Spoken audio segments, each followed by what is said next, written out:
Tulio Hernández, sociólogo venezolano muy conocido en Venezuela, ha venido hasta la Universidad Complutense de Madrid para ofrecer a los estudiantes de periodismo una conferencia sobre libertad de expresión y sobre el nuevo modelo político venezolano. Tulio, a raíz de las intervenciones de los estudiantes, ¿qué inquietudes te han quedado? ¿Han logrado comprender tu concepto sobre el neoautoritarismo en Venezuela y políticamente qué cosas implica?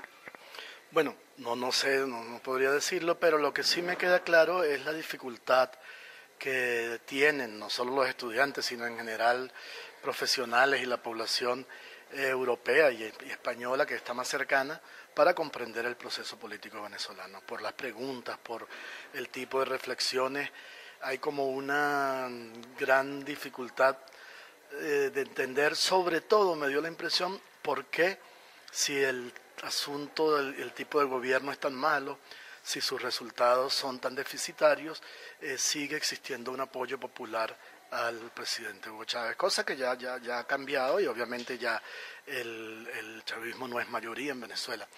Pero yo creo que ese es uno de los enigmas más grandes que tiene la gente acá.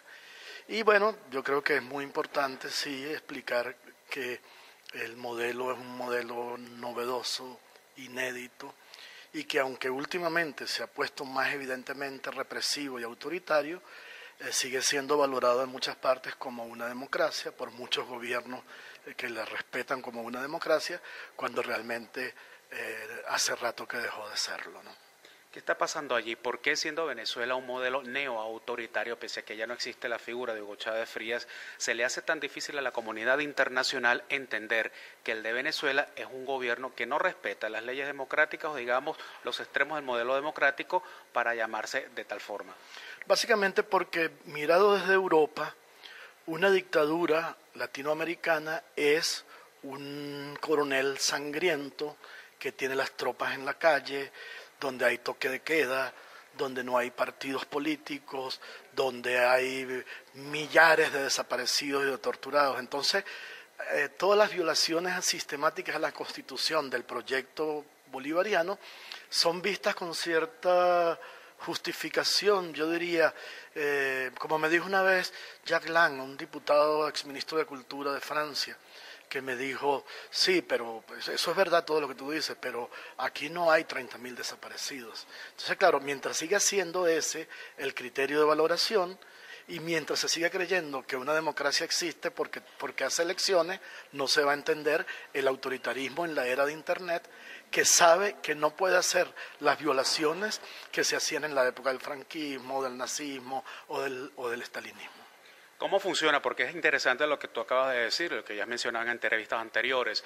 El autoritarismo en la época de Internet. ¿Qué vasos comunicantes hay entre ambos? ¿Y cómo se manifiesta eso políticamente en el modelo venezolano? Bueno, te puedo poner como ejemplo lo que acaba de ocurrir en Venezuela. La insurrección juvenil que ocurrió en este tiempo no fue cubierta prácticamente por los medios, no por la televisión de masa.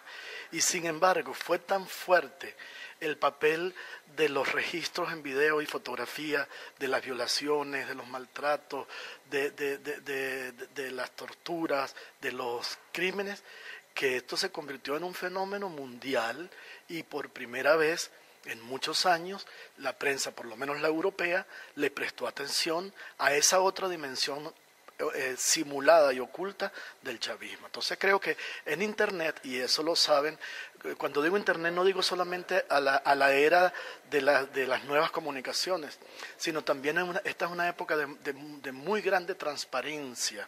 Es muy difícil ocultar, como se hacía antes, las violaciones de los derechos.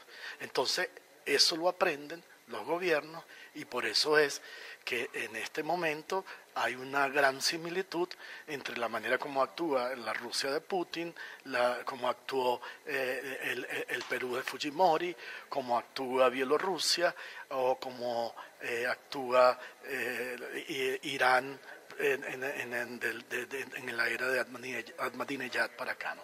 Volviendo a la cuestión del concepto, digamos, de la identidad del modelo en Venezuela, cuando hablas de neoautoritarismo, ¿cuál es la diferencia con los viejos autoritarismos como pudieran entenderse en Europa, por ejemplo? Que el autoritarismo del siglo XXI, primero, tienes un punto de partida y un soporte electoral, aunque el nazismo también lo tuvo. Segundo, no suspende la política, es decir, permite la existencia de partidos, permite la existencia de la disidencia, solo que la asfixia, las deja vivir pero en permanente estado de asfixia. Es como que la política vive permanentemente en terapia intensiva, está enferma pero está viva.